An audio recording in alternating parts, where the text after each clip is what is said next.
ያለኝን ሁሉ ኃይል ተጠቅሜ ከናቴ ላይ መኪናውን ለማንሳት ሞከርኩ። ነገር ግን በኔ አቅም የሚሆን አይደለም። የናቴ የመጨረሻ ጩኸትን አስታውሰዋለሁ ሲል ወደ ኋላ መለስ ብሎ እናቱን ያጣበትን አጋጣሚ እንዲህ ይገልጻል።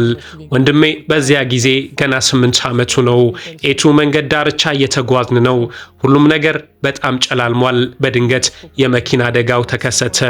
እሱና ወንድሙ ቢተርፉም እናታቸው ግን መትረፍ አልቻለችም። ጆ ካንሴሎ አጋጣሚውን ሲናገር እንዲህ ይላል። መኪናውን ለማንሳት የቻልኩትን ጉልበት ሁሉ ሞከርኩ። እናቴ ከስር ነበረች።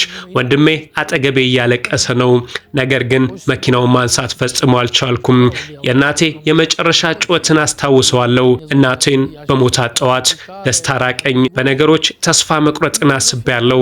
በሕይወት ውስጥ በርካታ ስኬቶች ቢመጡም ያለ እናቴ ባዶ እንደሆነ ተሰምቶኛል። ነገር ግን አባቴ የከፋ ድብርት ውስጥ በመግባቱ የቤቱ ኃላፊነት እኔ ላይ ወደቀ ሲል ያለፈ ጊዜውን ያስታውሳል። ቤተሰቡን ለመርዳት እግር ኳስን ጠንክሮ መስራት ቀጠለ። ስኬትን ተጎናጸፈ። በእያንዳንዱ አጋጣሚዎች ግብ ሲያስቆጥር ጣቶቹን ወደ ላይ በመጠቆም እናቱን ያስባታል።